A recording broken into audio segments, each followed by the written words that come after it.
aquí listos. Bueno, llevamos una semana de nuestro curso, el primer curso de la maestría, Teoría y Perspectivas, y quisiera comentar contigo un poco como una reflexión en voz alta acerca de esta primera semana. Nosotros propusimos una primera tarea compuesta por 5 actividades que llamamos no rutinarias, porque consideramos que no aparecen de esta forma en la escuela, a pesar de que tocan temas matemáticos sumamente presentes en la escolaridad. Entonces, quisiera un poco que pudiéramos tener la oportunidad de comentar cuál fue nuestra idea y nuestro objetivo de proponer estas actividades como la entrada a este curso que tiene como nombre Teoría y Perspectivas, y nosotros iniciamos con algo bastante práctico. Así es, Avenilde. Hola, chicos. Pues una de las cosas que resulta de entrada notoria de este tipo de actividades que les propusimos es que no podemos hablar de respuestas correctas o incorrectas. Por ejemplo, no podríamos decir en la resolución de alguno de los alumnos que nos presentaron, pues se sacó 10 o se sacó 8. No, detrás de cada ejercicio, tanto en las respuestas correctas o en las respuestas incorrectas, hay todo un conjunto de razones y argumentos que precisamente la matemática educativa ha tomado como muestra de todo lo que un ejercicio podría mostrar, producir, proponer y a la luz de eso discutir. Yo creo que esto nos va a dar pie a una discusión sobre precisamente todas las teorías y perspectivas que podemos encontrar en matemática educativa. Sí, creo que cada una de las actividades que hemos propuesto ha sido parte de una investigación, ¿sí? Que ha estado, cada una de estas investigaciones ha estado enmarcada por una teoría, una perspectiva teórica distinta. Así es. Creo que me parece sumamente interesante lo que dices en cuanto a que no hay una respuesta correcta o incorrecta. Dentro de la disciplina de la matemática educativa, creo que nos cuestionamos por qué se produce esa respuesta a cierta tarea. ¿Qué hace que el estudiante, el profesor o quien se enfrente a la tarea, ¿sí?, la responda como la responde?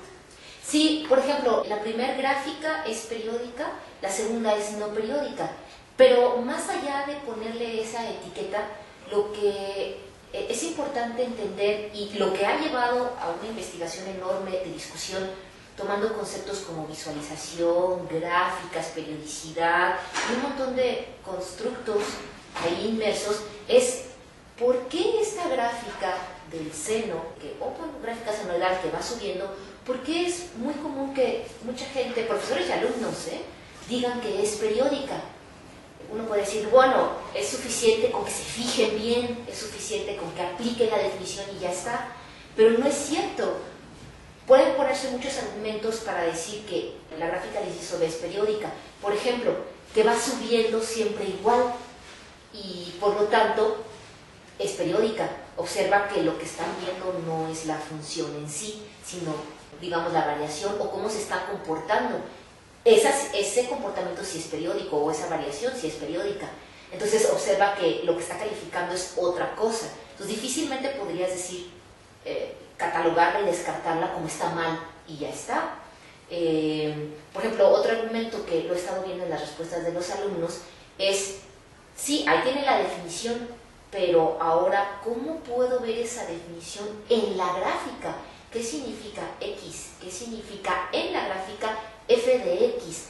Sin que tengan la expresión analítica f de X igual a lo que sea y nada más se dediquen a sustituir.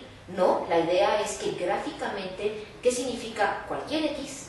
Y de ahí, ¿qué significa cualquier f de X? Y es más, que luego, ¿qué significa X más P, f de X más P? Y conseguir o no la igualdad. Ese tipo de argumentos que se ponen en juego son los que, por ejemplo, nos hacen ver que si yo estoy pensando en la visualización que una gráfica puede favorecer, resulta que uno como profesor puede estar visualizando algo y resulta que puede no tener nada que ver con lo que los estudiantes están visualizando. Entonces, la explicación que un profesor quiera dar acerca de por qué no es periódica, obviamente puede no tener nada que ver con lo que el estudiante está entendiendo, porque de entrada parte de que están visualizando cosas distintas. Entonces, este primer ejercicio es un poco lo que propone, cómo a veces te puedes, como profesor, saber la definición y sin embargo puedes no saber cómo ver esa definición en estas gráficas. Y como muestra, ¿recuerdas esta respuesta de este profesor que publiqué en uno de mis artículos? Donde muestra cómo él está identificando P, bueno, identifica X y luego f de X, pero luego identifica P y f de X más P, y resulta que lo está viendo no de forma horizontal, sino sobre la gráfica. Entonces resulta que cuando él dice que f de X y f de X más P son iguales, a lo que le está llamando igual es al dibujo, es a la onda. Y es un profesor de matemáticas que yo lo conozco y no puedo decir, ay, no sabe, ay, no entiende, ay, no, es que está visualizando algo diferente. Entonces, darnos cuenta de estas cosas y proponer explicaciones más allá de vete a estudiar y después regresas, yo creo que eso es algo que tenemos que entender que es parte de nuestro quehacer como matemáticos educativos. Sí. Además que creo que tocas en esta explicación un punto muy importante que es el diseño de la actividad. Si finalmente, cuando nosotros en matemáticas, en las clases de matemáticas, estamos acostumbrados a trabajar con las definiciones, inmediatamente tenemos tareas que nos ayudan a relacionar los términos de la definición y cómo podemos operacionalizarlo. Por supuesto que si en vez de proponer la gráfica de la función, tú propones su expresión analítica para trabajarla, eso ofrece otro tipo de resoluciones, es decir, haces que quienes se enfrenten a la tarea puedan hacerlo de mejor manera porque la escuela se ha encargado de favorecer ese tipo de ejercicios. Sin embargo, cuando se propone un diseño distinto, no rutinario, eso provoca que emerjan otro tipo de soluciones, porque de entrada creo que quien enfrenta la tarea no logra saber qué le estás preguntando. Ajá, fíjate que yo creo que un ejemplo de eso lo tenemos en la actividad 2, porque en la escuela, incluso el discurso del profesor, el discurso de los libros, dice que cómo hallas la derivada de una función, o bueno, mejor dicho, cómo hallas una aplicación de la derivada, la famosa recta tangente a una curva, ¿cómo la hallas? Pues tomas tu expresión, la derivas y ya está. Entonces, la derivada queda como asociada a la tangente, en el mejor de los casos, a la pendiente de la tangente. Pero hay todo un discurso ahí y ciertas sutilezas que en el discurso de verdad quedan un tanto oscuras. De tal manera que si el alumno asocia, pues en tu algoritmo, derivar con obtener la tangente, el ejercicio 2 que pregunta cuál es, tienes una función primitiva y cuál es la derivada, entonces de alguna manera podría pensarse que la derivada, la gráfica de la derivada tendría que ser tangente a la primitiva. Y así entonces el ejercicio efectivamente está diseñado como presentando dos rectas tangentes, que de entrada entonces el alumno o la persona que lo responde diría, a ver, pero bueno, las dos son tangentes, ¿cuál sería la derivada? Porque sí es cierto, la derivada es única. Entonces ya de ahí les está causando un conflicto.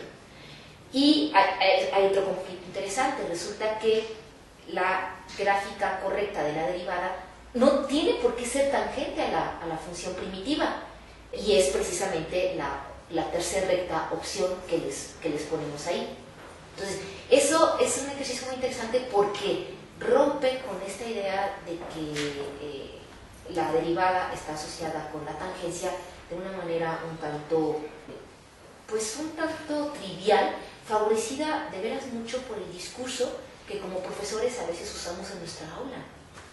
Sí, finalmente creo que las respuestas que uno puede comenzar a observar no son tan independientes, ¿sí?, de lo que puede hacer el sujeto, el estudiante, el profesor, cuando enfrenta la tarea, sino que detrás de todo eso está lo que la escuela no solo ha favorecido en un curso, sino en diferentes cursos y proponiendo haciendo énfasis en ciertos elementos de la definición, en ciertos elementos de la gráfica. Finalmente la gráfica pareciera, a partir de estos ejercicios, que aparece como un accesorio de la función. Tengo la función, esta sería su gráfica, su representación, pero lo importante expresión analítica y cómo tú puedes operar sobre eso. Que también tiene sus razones de ser, ¿no? De alguna manera se creía que trabajar sobre lo gráfico era... No tenemos finalmente como herramientas que nos permitan tener las gráficas exactas de las funciones. No tenemos un plano que nos permita hacer una representación de una gráfica que tiene dominio infinito, ¿no? Creo que todo eso tiene que ver con decir, entonces, trabajémoslo mejor analíticamente de manera que podamos controlar mejor. Sin embargo, como lo iremos viendo, en algunas perspectivas teóricas, el aprendizaje se concibe como esa posibilidad de poder pasar de un registro analítico, para hablar ahora de nuestros ejemplos, de un registro analítico a un registro gráfico, digamos, sin perturbaciones. Que puedas, se dice que entonces tengo entendimiento de un concepto cuando puedo pasar de lo analítico a lo gráfico y a otros registros, al algebraico, ¿sí? Sin problema. Pero bueno, antes de ahondar en estos elementos teóricos que nos permiten, estos constructos teóricos que al irlos conociendo nos van a permitir tener un lenguaje común para explicarnos mejor entre nosotros, para hacer referencia a estos porqués que nos dan cuenta de cómo yo enfrenté esa tarea siendo, tanto como regresando a lo que aprendí en la escuela, como a lo que la tarea misma me hace pensar en ese momento, o lo que me hace reflejar que conozco de cierta definición, o lo que privilegio para responder. ¿Sí? Y creo que el poder dar explicación de estas situaciones no es una tarea fácil. Es sumamente complejo adentrarse a este pensamiento matemático que se produce en el solucionar una tarea matemática. Y de ahí que las teorías en matemática educativa han ido produciendo constructos que nos permitan explicarlos. Justamente la actividad 3 emerge en otro marco teórico que quizá nos podrías comentar. Sí, fíjate que es un marco teórico y el ejemplo que tenemos aquí es sobre el concepto de función.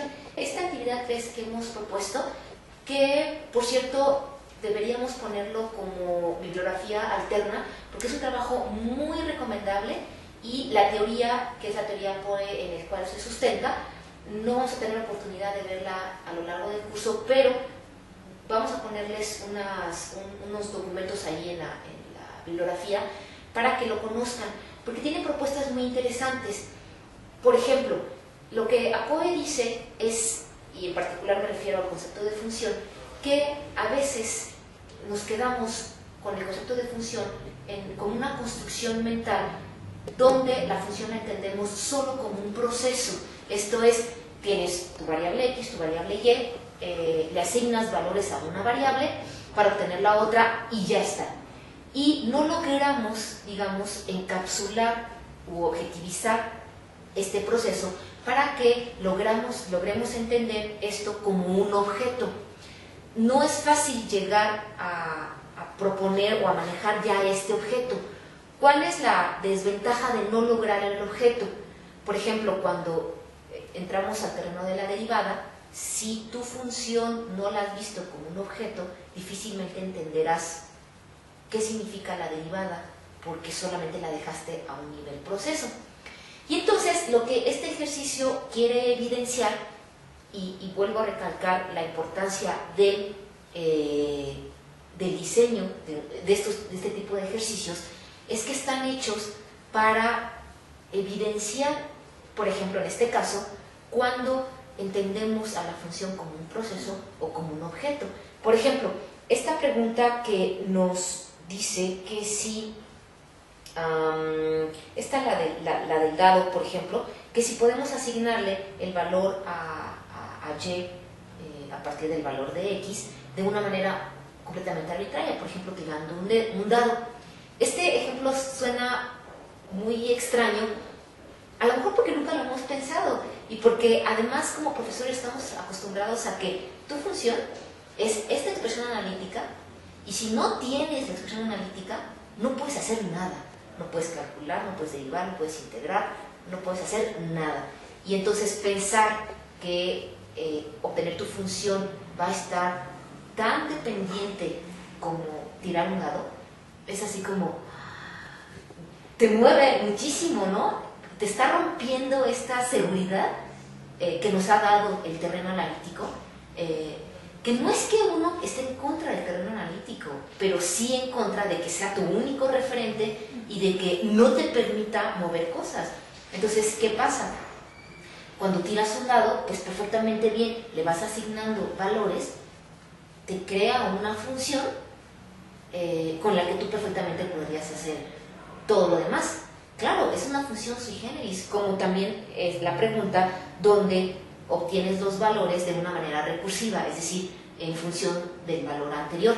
Eso es algo que normalmente, y por eso son ejercicios no rutinarios, ni vemos, ni entendemos, ni favorecemos en el salón de clases. Entonces, ¿qué pasa? Solamente estamos favoreciendo a la función a partir de un terreno analítico, a partir de ciertas expresiones bien conocidas, bien manejables. Pero entonces, ¿qué pasa? Dice Apoe, no favoreces que en tu alumno, y a veces ni siquiera en ti mismo como profesor, permitas este paso de la función como un proceso a un objeto. Y bueno, eso es lo que explica Apoe. Y eso es lo que estas preguntas mueven. A ver, ¿qué estoy entendiendo por función? ¿Qué es una función? Y distinguirlo de ejemplos o de casos concretos o de registros.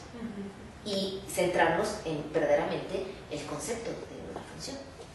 Que además, si uno lo relaciona con la historia de las matemáticas, uno puede encontrarse que estas preguntas atienden a un pensamiento de lo, yo diría, puramente matemático. Porque si uno mira en la historia cómo se ha construido la noción de función, muchos matemáticos pasaron por estas preguntas. Exactamente. Enfrentándose a nuevos tipos de funciones. ¿Esto puede ser una función? ¿Esto puede ser integrable? ¿Una función por partes es integrable o no? Permitir la existencia, por ejemplo, de funciones por partes, históricamente es importante, es un paso importante en la evolución del análisis.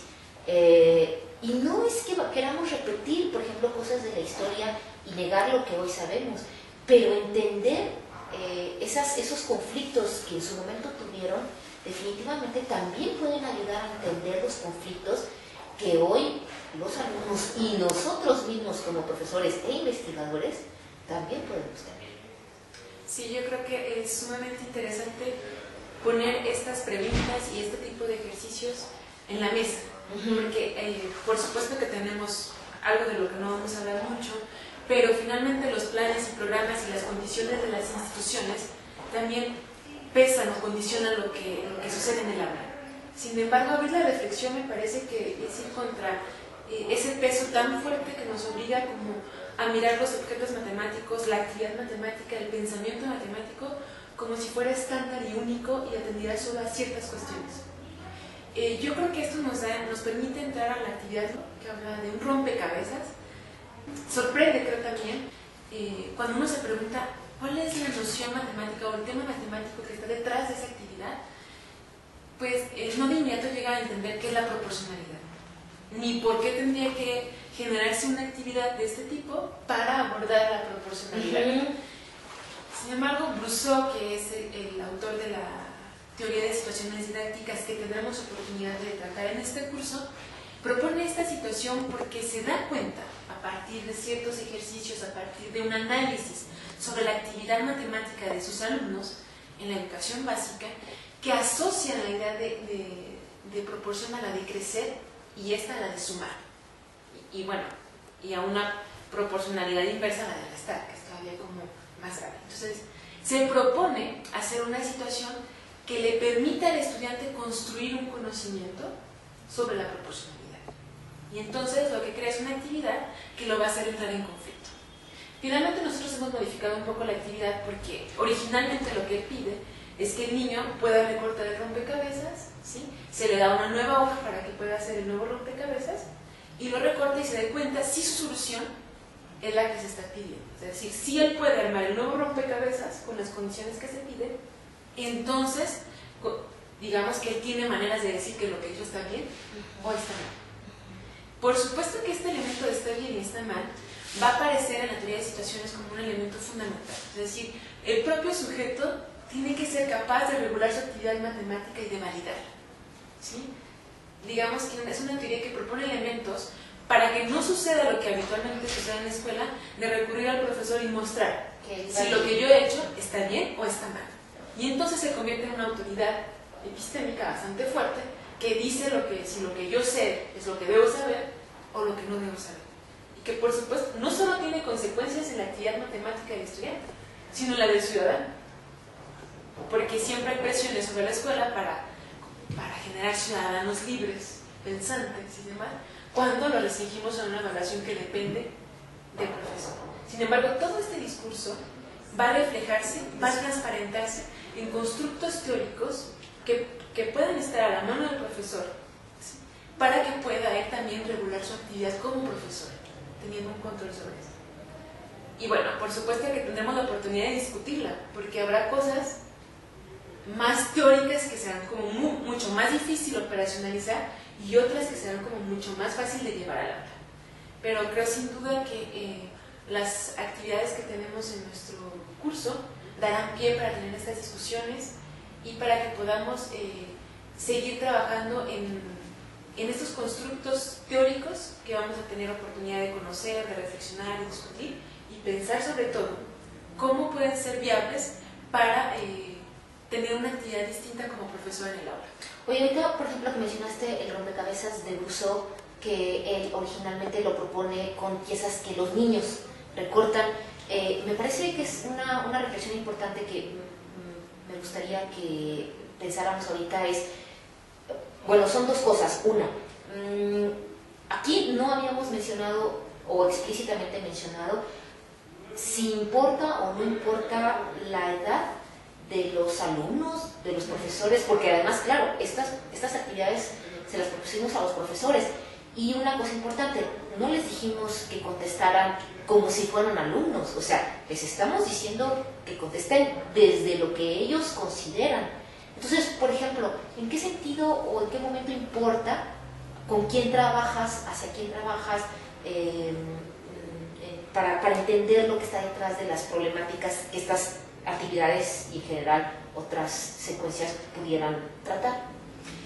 Yo creo que fundamentalmente en la escuela importa cuando pensamos en el grado en el que estamos trabajando, porque finalmente la noción de proporcionalidad, de área, que luego va a ser como asociada a la integral, son nociones transversales en la formación educativa, ¿no? Pero no pueden abordarse con el mismo grado ni de teoría ni diría yo de aplicación. Por ejemplo, si pensamos en la actividad de contar, ¿sí?, cuando tú vas a enseñar a un niño de primero de primaria a contar o a sumar, ¿sí?, que tendría que ser un poco más tarde, pero tú no puedes pensar, por ejemplo, como profesor, que ese niño primero tiene que entender lo que es un número, ¿no? Porque no puedes esperar a que el niño tenga la capacidad de abstraer, ¿sí?, lo que es la noción de número para después contar. Claro. Creo que en este sentido, cuando hablas de las edades y de los conocimientos que debe tener un estudiante que enfrenta cierto tipo de tareas o que debe construir nuevos conocimientos, esto en la didáctica de las matemáticas o en la matemática educativa, como lo conocemos en México, es sumamente importante. Cuando yo me propongo a hacer el diseño de una situación, entonces sí, debo de considerar a quién va dirigida, cuáles son los conocimientos disponibles que puede tener ese estudiante para enfrentarla, cuáles son los conocimientos que quiero que construya a través de esta actividad y de la interacción con el milieu, que en este caso sería el rompecabezas, ¿sí?, para poder obtener cierto tipo de respuestas. Por supuesto que si yo la pongo como profesor, tendré que hacer ciertas modificaciones, ¿sí? Y en este sentido, mi reflexión, cuando ponemos esta actividad, no quiero que el profesor construya, estrictamente hablando, la noción de proporcionalidad, pero que pueda valorar lo que es una situación didáctica. Exactamente, yo creo que justo, por ejemplo, cuando trabajamos este tipo de actividades con nuestros alumnos ahora en la maestría, es precisamente eso, para que entendamos y ellos también entiendan qué están entendiendo, digamos así, por nociones como nociones transversales, por ejemplo, como le llamas, a la noción de transversalidad, o por ejemplo que se cuestionen acerca de qué están entendiendo con una propiedad como la periodicidad. Es decir, son siempre, y por eso son no rutinarias, insisto, que siempre te van a mover algo, te van a hacer cuestionarte. Y yo creo que a lo largo de la maestría, de este curso y de la maestría, nuestros alumnos es algo que van a tener que estar enfrentando, se van a estar cuestionando como profesores, como conocedores de la matemática, y así es, así tiene que ser. Y otra cosa que me llama la atención de lo que mencionabas de rompecabezas es que finalmente uno, cuando entiende lo que hay de fondo, pues va adecuando las situaciones a lo que vayamos necesitando. Y hablando de adecuar, pues finalmente nos queda discutir la actividad 4, que en la tarea la pusimos como 2 a la 64, que por cierto, la actividad original era 2 a la 50. Y por alguna extraña razón yo decidí ponerla 2 a la 64. No sé si causó problema, porque creo que lo fundamental no cambió, pero bueno, me gustaría que comentaras un poco más acerca de esa actividad. Sí, bueno, 2 a la 50, claro que cuando 2 a la 50 como que inmediatamente te hace pensar que la mitad sería 2 a la 25, ¿no? Un poco porque inmediatamente dices, pues la mitad de 2 a la 50 tendría que ser 2 a la 25, porque divide entre 2 cada uno, ¿no? Tanto la base como el exponente. Por supuesto que en esta actividad que nosotros les propusimos y que seguramente ustedes se preguntaron por qué aparecía, ¿sí? Es un poco distinta a las otras 4. Sí. Pero en realidad tiene que ver con este pensamiento que de inmediato nos hace como hacer cálculos, sin antes considerar la naturaleza de lo que tenemos enfrente. Y que nos puede pasar a todos. Por supuesto que en los foros aún no hemos visto experiencias de alguien que le haya pasado como así 2 a la 32. Todas las respuestas son bastante formales, trabajadas matemáticamente, y no podemos ver este pensamiento que de inmediato aparece, ¿sí? Y que tiene una lógica. Creo que eso es lo importante que uno puede rescatar. Es decir, que yo diga 2 a la 25 no solo es una respuesta que no corresponde a esa tarea, pero que tiene una lógica que me ha hecho contestar así. Y yo creo que este tipo de tareas, si nosotros la presentamos a los estudiantes, de inmediato podrán dar respuestas de este tipo, atendiendo a esos otros conocimientos que usan en una tarea que ya no les solicita eso, sino otros, que es el trabajo con exponentes, ¿sí? Pero que además es muy probable que ese tipo de tareas no aparezcan, ¿sí? cuando se trata el tema de los exponentes, porque finalmente se va a trabajar mucho más en álgebra y mucho más con literales como bases, ¿no? Claro. Entonces, de alguna manera lo que hace es como permitir ese trabajo sobre la naturaleza de esta expresión.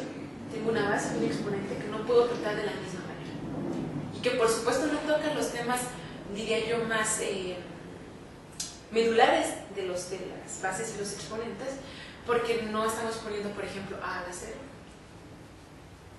que cognitivamente implica, ¿cómo puedes decir que A a la 0 es 1? ¿Qué significa eso? ¿Sí?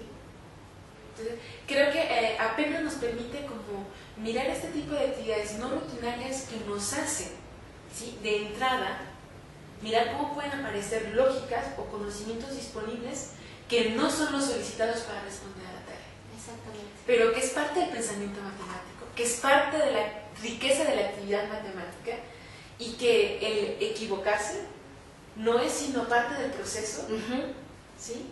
del trabajo matemático y de llegar a lo que tú llamas en la teoría de hoy a objetivizar. Es decir, tengo que pasar por este proceso, trabajar, dejar que intervengan diferentes tipos de pensamiento, diferentes tipos de conocimientos, hasta que logre de alguna manera llegar al objeto que estoy buscando, por ejemplo. Sí, pues ya les vamos a retroalimentar un poco más puntualmente sus actividades que encontraron, pero yo creo que esta reflexión nos ha ayudado mucho a entender, pues, de qué va el ser matemático educativo, ¿no? De veras difícilmente vamos a encontrar como respuestas, está bien, está mal, es así, ¿no? Vamos a estar enfrentando múltiples argumentos, múltiples visiones teóricas, pero pues en esas estamos. ¿Qué sigue, Avenida? ¿Nos quieres contar rápidamente qué sigue? Tenemos las lecturas. Las lecturas. Vamos a tener primero la lectura de Ernest. Vamos a leer Artig y vamos a leer el artículo que mencionabas de Rousseau. Creo que estos artículos que les proponemos para su lectura van a permitirnos tener ya ciertos elementos del lenguaje común para en otra ocasión expresarnos de manera distinta y poder ser más precisas de lo que estamos entendiendo por ciertos elementos.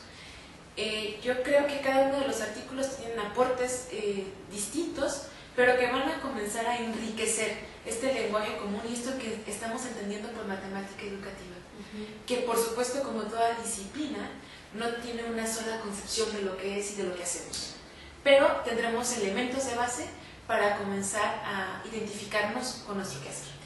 En esto que dices de la matemática educativa, vamos a también a revisar un artículo de Cantoral y Farfán, donde hablan precisamente de la evolución de la didáctica de la matemática o de la matemática educativa, para que tampoco creamos que es como, ya, la matemática educativa es esto y no hay más que... Ajá, claro que no, hay que estudiarlo, hay que entenderlo. Yo creo que ese artículo nos va a ayudar mucho.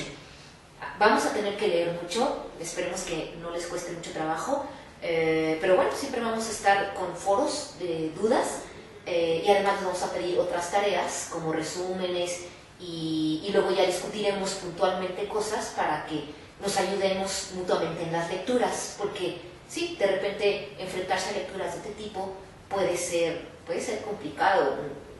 De venir de ser profesores de matemáticas a leer sobre esto puede ser complicado. Por supuesto, yo creo que es importante decir que los foros y que todas las herramientas y mecanismos que hemos puesto a su disposición, los diálogos por correo electrónico o bien por Skype, deben de ser utilizados para poder trabajar en colaboración y en conjunto. Es decir, de entrada, el que trabajemos en un curso con varios profesores, ¿sí?, que en este caso son estudiantes, están en el rol de estudiantes, tiene que ver con que creemos que acceder a este conocimiento de la matemática educativa no es un proceso individual, o al menos no solo un proceso individual, y que el trabajo colaborativo siempre nos permitirá acceder a otro tipo de conocimiento. Por lo que yo los invito, o los invitamos mejor dicho, a que no dejen de usar estas herramientas para que podamos construir juntos. Cuando haya alguna dificultad, cuando haya alguna reflexión que consideramos que debemos compartirla, pues los foros están abiertos y también los correos electrónicos, de manera que sí podamos tener esa interacción que en nuestra opinión siempre es rica. Sí, yo nada más como último punto les recomendaría que todas las referencias que ponemos en la bibliografía, pues sí le echen un ojo, aunque no formen parte del curso, son cosas que como estudiantes en formación deben leer, siempre es conveniente leer mucho más allá de lo que meramente el curso nos está exigiendo. Esa sería como mi última recomendación. Pues empezamos con la segunda semana de este curso y bueno, tendremos sin duda oportunidad de seguirnos comunicando con ustedes.